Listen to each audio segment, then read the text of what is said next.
Hey, we've been in a series, My Messy Family. And I think we've seen week after week, if you've been here, that families can be messy.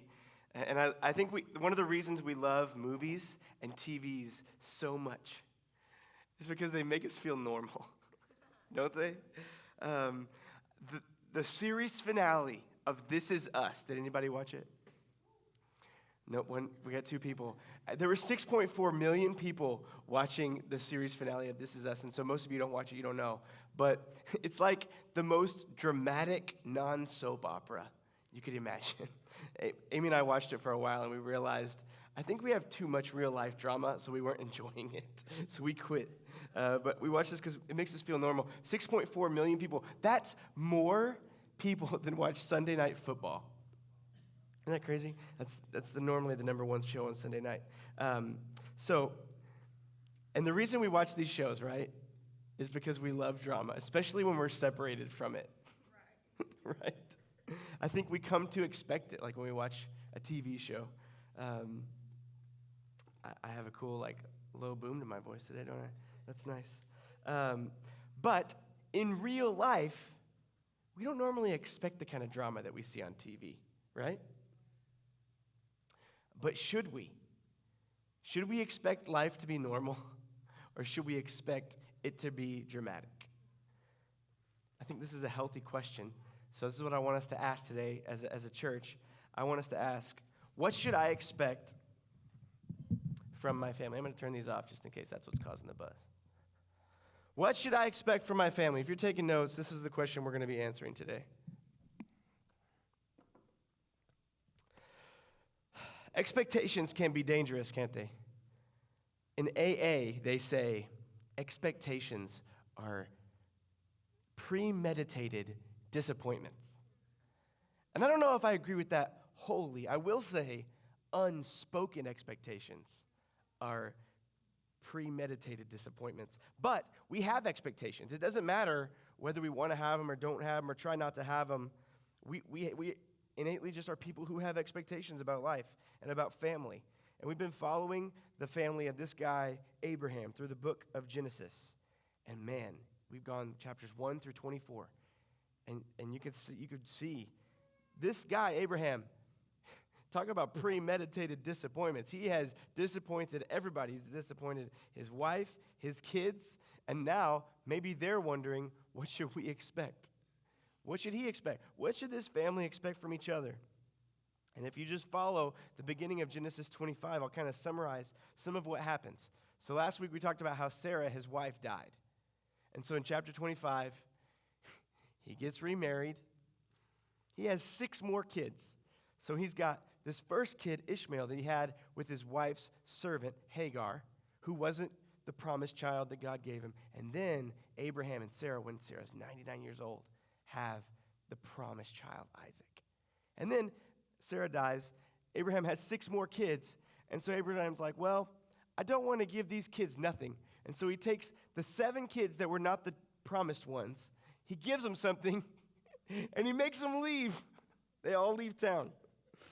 And then he lives 175 years. Isn't that crazy? Then he's buried next to his wife, Sarah. And then God blesses Isaac. Abraham gives Isaac everything before he dies. And so Isaac is the one who has the wealth of the family. And then Ishmael, the son that was not the promised son, but he was actually the firstborn son of Abraham. He has 12 sons. And they become 12 tribes. And it tells us that Ishmael lived 137 years, which is a crazy long amount of time too, right? And it says when he died, his descendants were hostile to the other relatives. And so did they get along? No. Was it messy? Yes. And so I don't know what you should expect, but I'm going to tell you right now, this is what you should expect. What should you expect from your family? A mess. I just told you the name of the series, right? It's My Messy Family. And so it's not just these famous people who have messy families. We watch these dramas, and it's not just us, right? And actually, I think there's 3 things that this story shows us that we should expect from our family. But the first thing is a mess. We should expect it to be messy. If you do not have a messy family, I would say you're either in denial or you're in denial.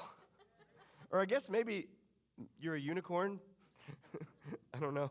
But I would like to shake your hand if you don't have a messy family, because families have this tension, don't they? Cheating, lying, deception. We have gossip, pride, guilt, and shame. And if you look at the life of Abraham, every one of those things I just said, his family has these things. And that's not even scratching the surface of their problems. So good luck with that. And the funny thing is, it's far from over. And so, welcome to church, right? Your family's going to be messy. It's going to be ugly. This is the way it is. Is there any redeeming quality? Is there anything good you can expect? Is a mess all you can expect? Of course there's a redeeming quality. Yes, there are good things you can expect from your family. But I'll give you a little hint on our way to discovering what they are. They're not from you. And so let's drop into the story. Genesis 25, if you're there. We're going to start in verse 19 today. This is the account of the family line of Abraham's son Isaac. Abraham became the father of Isaac. And Isaac was 40 years old when he married Rebekah, daughter of Bethuel, the Aramean, from Padan Aram, and the sister of Laban the Aramean. Even though Isaac was promised great nations, it didn't happen right away. So you hear that Isaac's 40, he marries Rebekah, and we're about to see it's 20 years before she ever gets pregnant. That's hard, right? Can you imagine being Isaac and Rebekah like, we know we have this promise from God that the nations are going to come from us, that we're going to be a blessing and that we're going to be blessed. It doesn't make sense that it takes 20 years. Either it doesn't make sense or God is trying to communicate something through the story. And I love this because not only can you expect a mess from your family, you can expect that even in the messiest of situations, God's promise comes. And so they had to wait 20 years for it. And I think there was purpose in that waiting. It comes. What God says, He will do. And sometimes I think the reason it takes so much longer than we want it to take is because He wants to show us that you can't make it happen. But you can expect. You can take that to the bank. What God says He will do. And I don't care how crazy His promise is. Because here's the thing about God's promise. They usually are supernatural. Our God does miracles, y'all. If it's from you, it's not God's promise. This is one expectation you can hold on to. That God's promise works in the messiest of situations, in the messiest of families. And it's not usually instantaneous.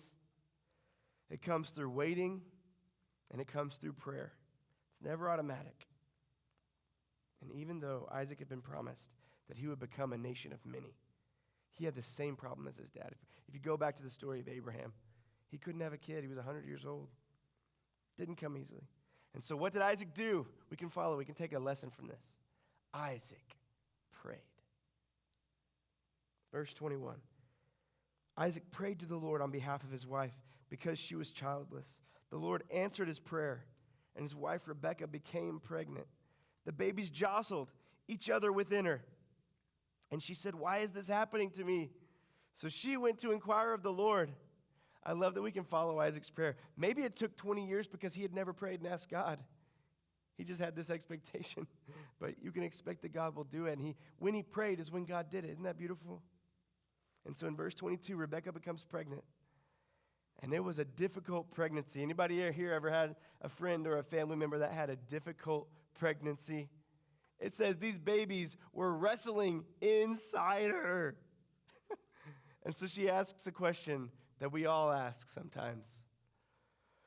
Why is this happening to me? I asked it this morning. I'm like, God, I'm supposed to talk to these people for half an hour, but my voice sounds like I'm half dead. Why is this happening to me? And so this is much more serious of a situation than my hoarse voice. But if you ask this question, why is this happening to me? If you want to find the answer, stop looking at your situation. If you want to find the answer for why is this happening to me, you've got to zoom out. You've got to reframe. think about the world, not just you. Because when we think about the world that we live in, it's not just you that's not okay. All of us, we are not okay. The world is not okay. It is broken. You don't have to look far to see that this world is broken. Humanity, our natural state is fallen. God made us. He made us perfect. And then we took a step, and our first step was messing up. That's Adam and Eve. We read the story a few weeks ago. They only had one rule. You had one job, right? Don't eat that fruit. And what did they do? They ate the fruit. And no one even had access to the fruit after them. But we kept making mistakes, and we kept going against what God said. Every single generation of humanity. And the funny thing is, our sin, this thing that we want, that we go after, that's what's destroying us. It's what's causing conflict. If you are someone who believes that God causes conflict, hardship, pain, that's not how it works. God made the world perfect. Humanity messed it up. We are the ones who hurt each other. And then, if we're really honest, we are the ones who hurt ourselves. Our default way to behave is to hurt others and then just to self-destruct. Isn't this tough? Because every choice has consequences, and it affects our families and ourselves. And when you get to a place where you don't understand why, just like Rebecca, she was like, why? Why is there this conflict in my tummy? The answer is that the world has fallen. And there is conflict in the world, not because of God, but because of us. But don't lose hope. Because there will be a day when every wrong will be made right. There will be no more sorrow, no more pain. And it's because of Jesus. Jesus came into our fallen, sinful world, and he did what none of us could do. He lived a life that perfectly honored God.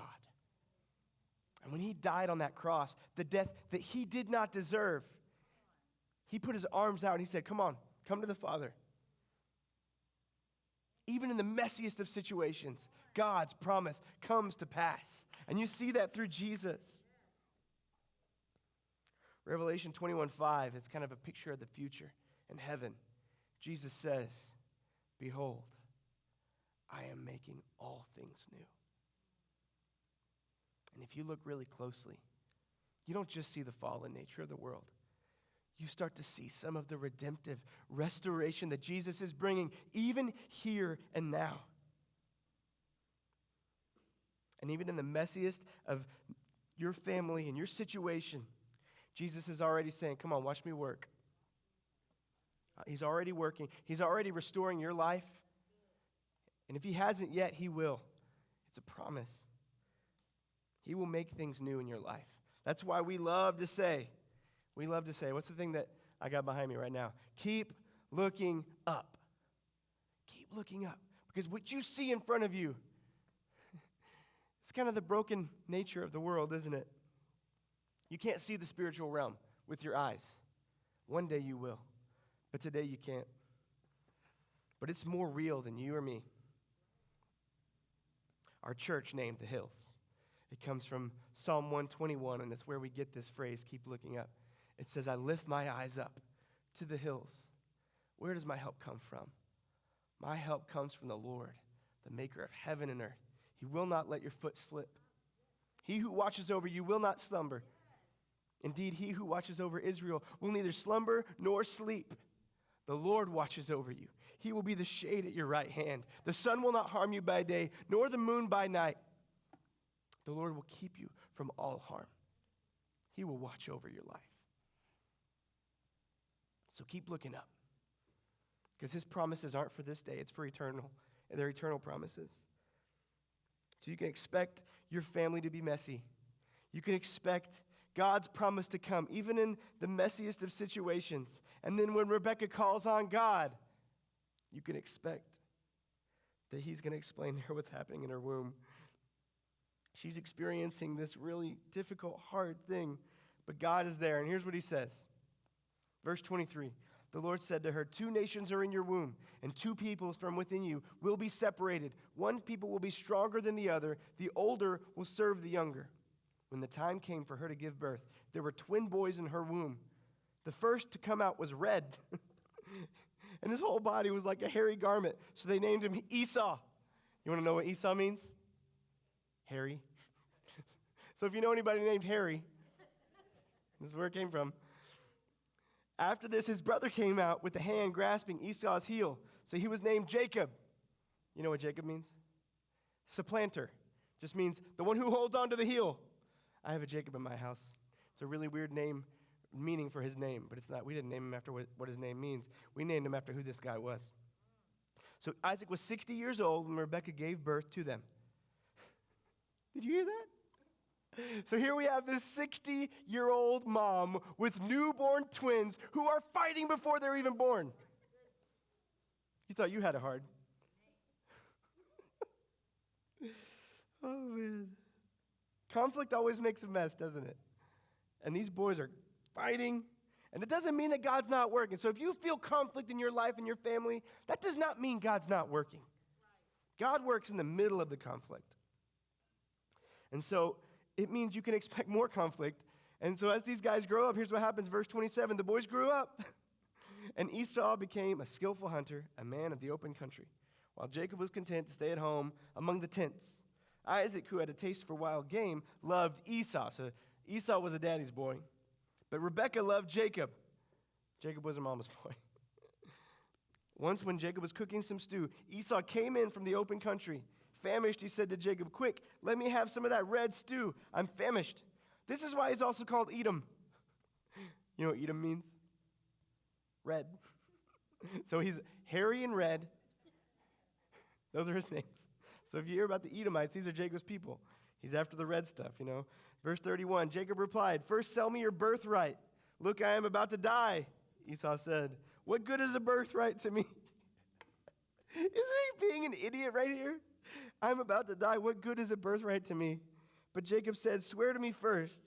So he swore an oath to him, selling his birthright to Jacob. Then Jacob gave Esau some bread and some lentil stew. He ate and he drank, and then got up and left. So Esau despised his birthright. And here we find the truth about expectations.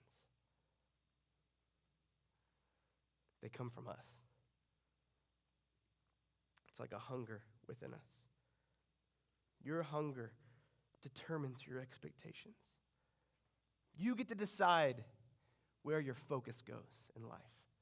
Somehow in this world where God is all sovereign, you get to make decisions for yourself. You can influence what you are hungry for. And this can be an amazing thing, or it can be disastrous. Esau was hungry for what? That red stew. And Jacob was hungry for the birthright.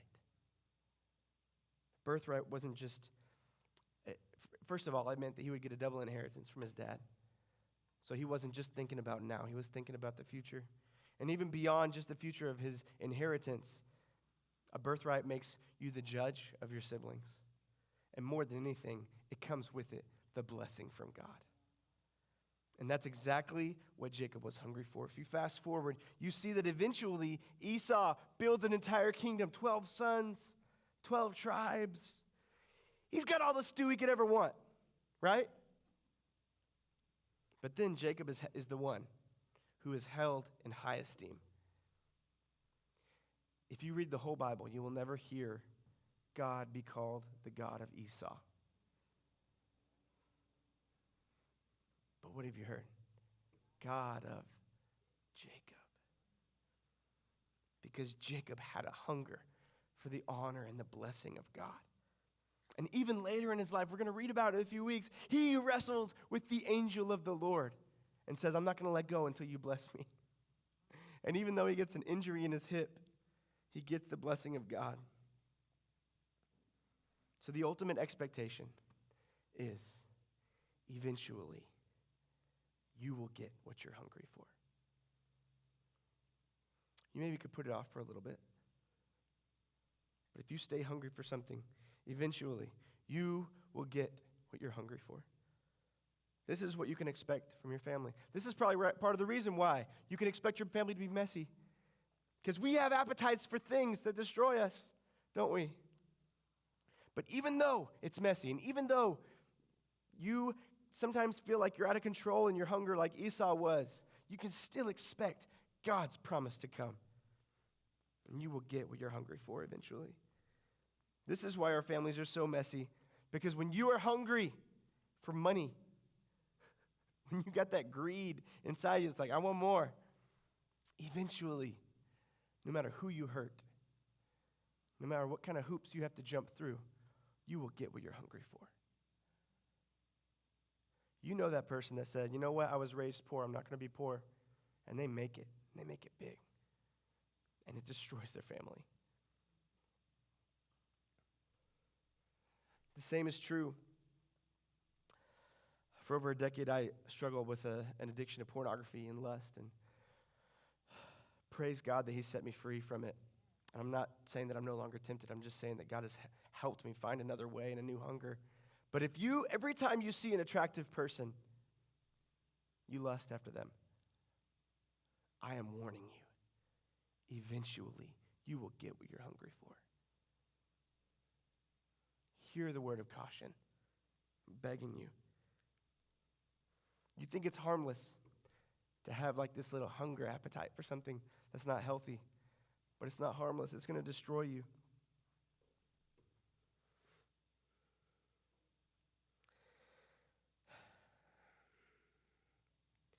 We eat at McDonald's, my family.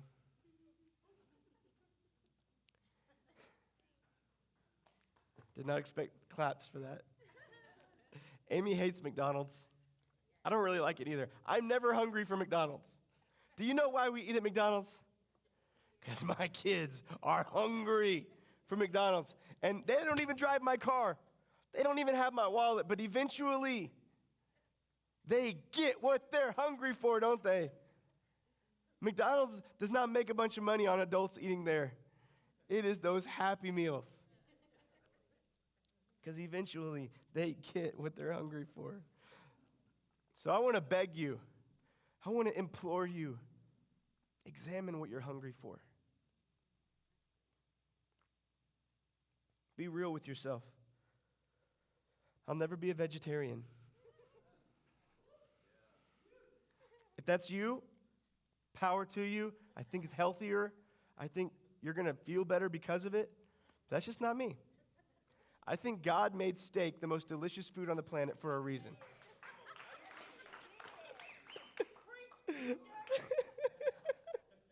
When we go to a steakhouse, I don't even see the other food on the menu. And psychologists actually have put words to this. They have a theory called impact bias. And it takes a small appetite and magnifies it out of proportion. So I'm feeling steak, baby. And then there's another thing that works with impact bias. Impact bias magnifies the appetite. And then there's another thing called focalism.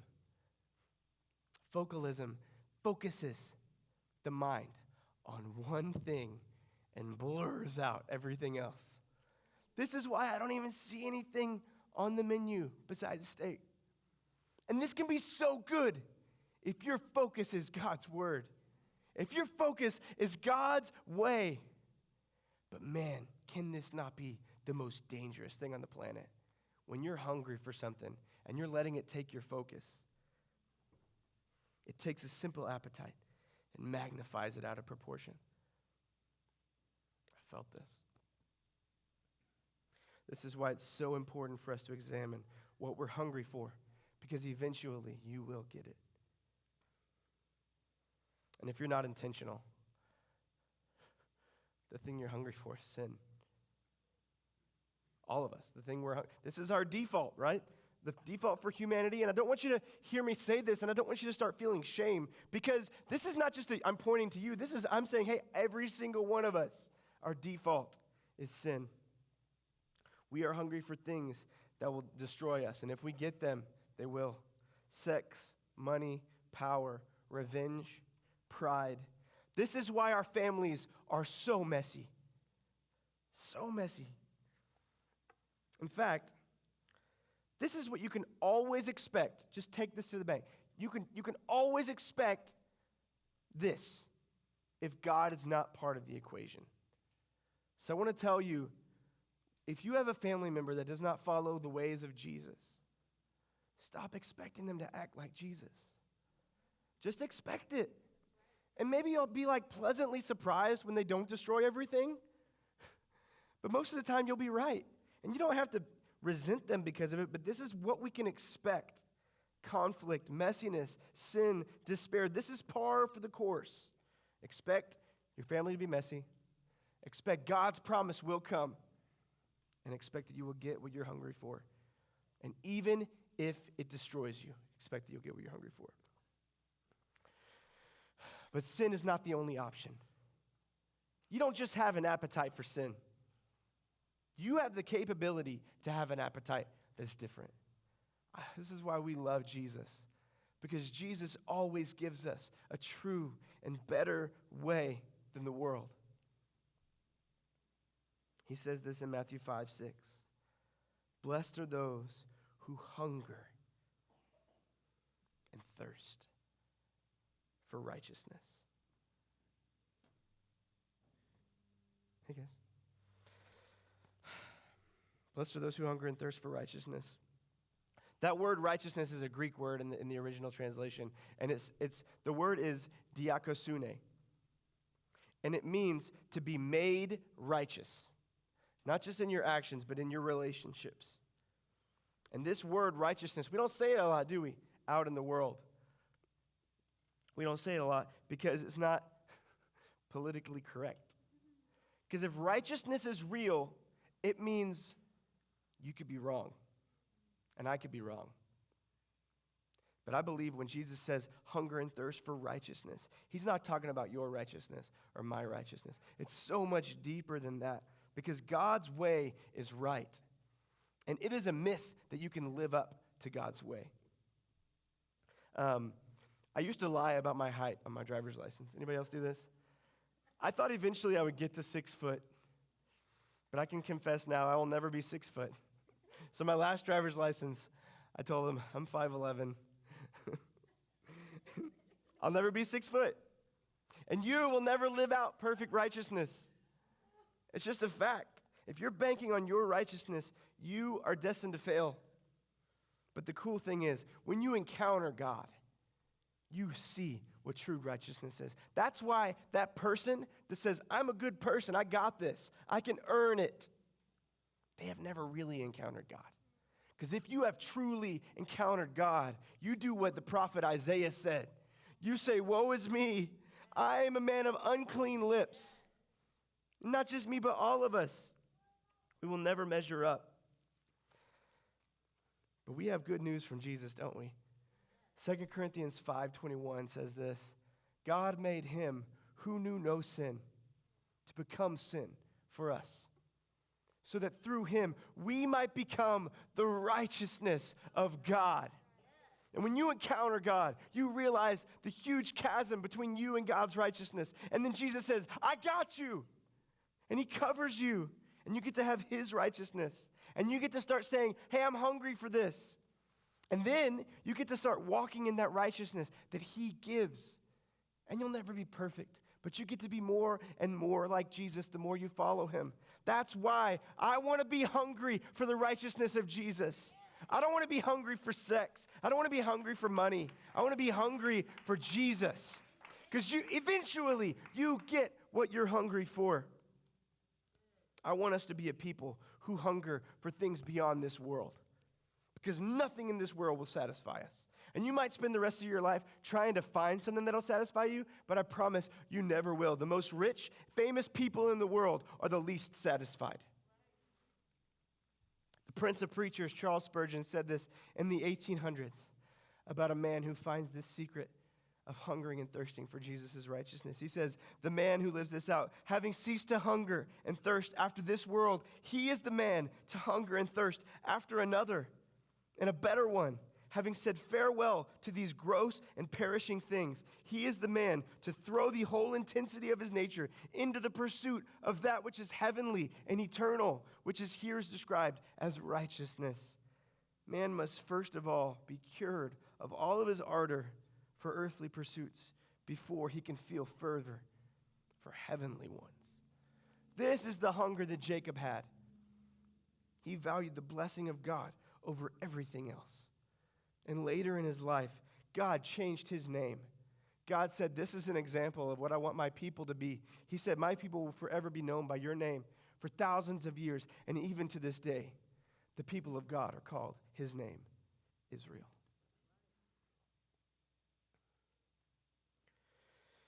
And Esau, because of his unchecked hunger, he gave away his birthright.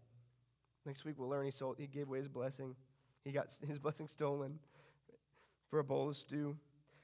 And because of his terrible mistake, his descendants became enemies of Israel. The Edomites, the red ones. It got messier and messier, as we'll find out. But God's promise prevailed. And it does, even to this day. So here's what you can expect. Expect your family will be messy. Expect that God's promise will prevail, even in the messiest of situations. And ultimately expect that you will get eventually. You will get what you're hungry for. Let's pray.